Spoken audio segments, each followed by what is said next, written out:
అండి welcome back to our day 12 of SQL learning series. ఈరోజు topic చాలా powerful.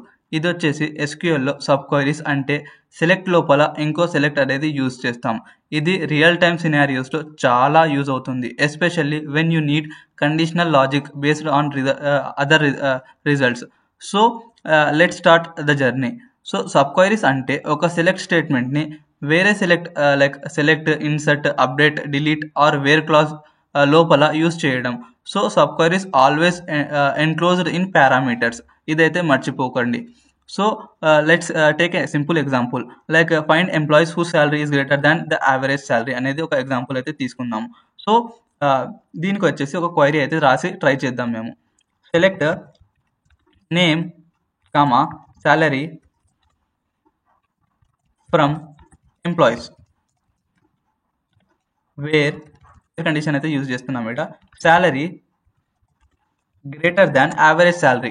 So average salary కన్నా ఎక్కువ ఉన్న ఎంప్లాయీ డీటెయిల్స్ అయితే మేము ఇక్కడ షో చేయబోతున్నాం. సో ఇది వచ్చేసి సబ్ క్వైరీ వచ్చేసి పారామీటర్స్లో అయితే రాయాలి. సో యావరేజ్ శాలరీ అయితే ఫైండ్ అవుట్ చేద్దాం దీంట్లో. Select average salary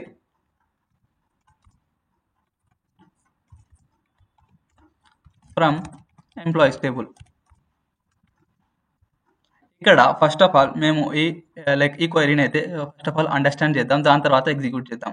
first of all వచ్చేసి ఈ క్వైరీ అయితే ఎగ్జిక్యూట్ అవుతుంది. ఫస్ట్లీ యావరేజ్ శాలరీ అనేది మాకి ఎగ్జిక్యూట్ అవుతుంది. దాని తర్వాత ఈ క్వైరీ డేటా మీద బేస్ చేసుకొని ఈ క్వైరీ అయితే ఎగ్జిక్యూట్ అవుతుంది. సో ఒకసారి ఎగ్జిక్యూట్ చేసి చూద్దాం రిజల్ట్ ఏమొస్తుందో. సో ఇక్కడ మీరు చూడవచ్చు రిజల్ట్స్ వచ్చేసి ఇక్కడ మాకు కనిపిస్తుంది. నేమ్ వచ్చేసి జాన్ స్మిత్, శాలరీ వచ్చేసి 62,000 అండ్ చార్లీ డేవిస్ వచ్చేసి శాలరీ వచ్చేసి 60,000.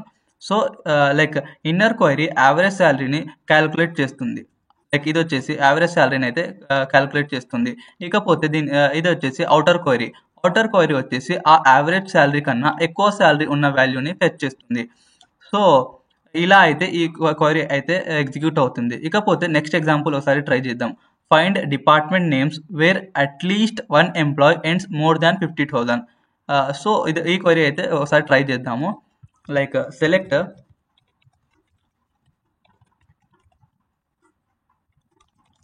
Department ID from departments table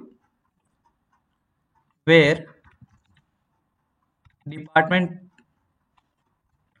ID in use చేస్తున్నాం ఇక్కడ. ఇది వచ్చేసి సబ్ క్వైరీ. సెలెక్ట్ డిపార్ట్మెంట్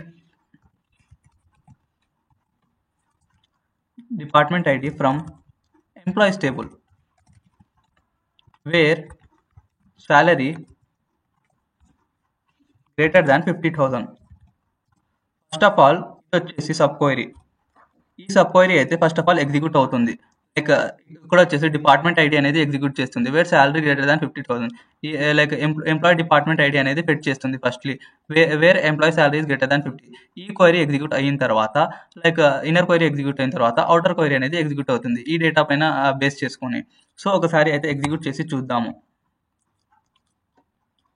ఇక్కడ మీరు చూడొచ్చు department ID who salary is greater than 50,000 ఉంది. అయితే వాళ్ళ డిపార్ట్మెంట్ ఐడి అయితే ఇక్కడ విజిబుల్ అవుతుంది. సో ఒకసారి మేము ఈ క్వైరీని నార్మల్గా ఎగ్జిక్యూట్ చేద్దాము. నార్మల్గా ఎగ్జిక్యూట్ చేసి చూద్దాం. డిపార్ట్మెంట్ ఐడి బదులు department ID comma employee names అయితే తీసుకుందాం.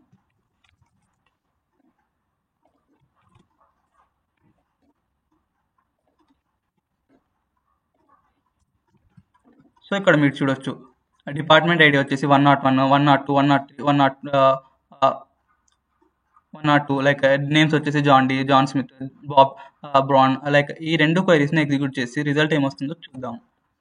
సో ఇక్కడ క్వైరీ 1 వచ్చేసి ఫస్ట్ క్వైరీ వచ్చేసి మేము డిపార్ట్మెంట్ ఐడి మాత్రం ఎగ్జిక్యూట్ చేస్తున్నాం వేర్ శాలరీ వచ్చేసి ఎంప్లాయీస్ ఐడిలో శాలరీ వచ్చేసి గ్రేటర్ దాన్ 50,000 ఉన్న వాళ్ళది. ఇక్కడ మీరు చూడొచ్చు క్వైరీ 2 వచ్చేసి మేము డిపార్ట్మెంట్ ఐడి అండ్ నేమ్ అనేది డిస్ప్లే చేస్తున్నాం వేర్ శాలరీ అనేది 50,000 ఉంది కాబట్టి. సో ఇక్కడ చూడొచ్చు రిజల్ట్స్ మీరు కంపేర్ చేయొచ్చు. లైక్ డిపార్ట్మెంట్ ఐడి వచ్చేసి 101, 102, 103. ఇక్కడ కూడా చూడొచ్చు మీరు డిపార్ట్మెంట్ 101, 102, 103. సో ఇలాగ అయితే ఈ క్వైరీ అయితే ఎగ్జిక్యూట్ అవుతుంది. ఈ క్వైరీ ఎగ్జిక్యూట్ చేసేటప్పుడు లైక్ చాలామంది అయితే చాలా మిస్టేక్ చేస్తారు. Like parameters sub queries use చేసేటప్పుడు అయితే ఈ పారామీటర్స్ ఉన్నాయి కదా, ఈ పారామీటర్స్ అనేది యూజ్ చేయరు చాలామంది. దీనివల్ల అయితే మాకు ఎర్రర్ అయితే త్రో అవుతుంది. అండ్ రిటర్నింగ్ మల్టిపుల్ రోస్ అయితే రిటర్న్ చేస్తారు, where only one is expected. And చాలామంది అయితే యూజింగ్ బదులు లైక్ యూజింగ్ ఇన్ బదులు ఇక్కడ ఇన్ ఉంది కదా, ఇన్ బదులు ఈక్వల్స్ టు అనేది యూజ్ చేస్తుంటారు. అప్పుడు కూడా మాకు ఇన్ యూజ్ చేయడం అయితే కాస్త బాగుంటుంది. ఈక్వల్స్ యూజ్ చేసినా కూడా డేటా అనేది విజిబుల్ అవుతుంది. అండ్ ఒక రియల్ టైమ్ సినారియోలో ఒక టాపిక్ అయితే చూద్దాం. లైక్ హెచ్ఆర్ సిస్టంలో చాలాసార్లు టాప్ పర్ఫార్మెన్స్ని ఫిల్టర్ చేయడం కోసం చేయాలి అంటే బేస్డ్ ఆన్ యావరేజ్ శాలరీ అయితే డిస్ప్లే చేస్తాం. లేదా లో ఆర్ పర్ఫార్మింగ్ డిపార్ట్మెంట్స్ని ఐడెంటిఫై చేయాలి అంటే అలాంటప్పుడు అయితే మేము సబ్ క్వైరీస్ అనేది యూజ్ చేస్తాము. సో లైక్ దీనికి sub queries. And next topic వచ్చేసి correlated sub queries or using from clause, ఇవన్నీ అయితే ఉంటాయి. నెక్స్ట్ టాపిక్స్లో అయితే మేము అనేది డిస్కస్ చేద్దాం. So friends, SQL sub queries అంటే నెస్టెడ్ సెలెక్ట్స్ చాలా పవర్ఫుల్. సింపుల్గా మాట్లాడాలి అంటే సింగిల్ రోలో sub queries like equals to and multi రో సబ్ క్వైరీస్ వచ్చేసి లైక్ ఇన్ ఆల్ అనేది యూజ్ చేస్తాం. సో నెక్స్ట్ వీడియోలో మేము కోరిలేటెడ్ సబ్ క్వైరీస్ గురించి డిస్కస్ చేద్దాము. వీడియో మీకు నచ్చింటే వీడియోని లైక్ చేయండి, ఛానల్ని సబ్స్క్రైబ్ చేయండి, అండ్ ఈ వీడియోని మీ ఫ్రెండ్స్తో పాటు షేర్ చేయండి. మళ్ళీ కలుద్దాం నెక్స్ట్ వీడియోలో.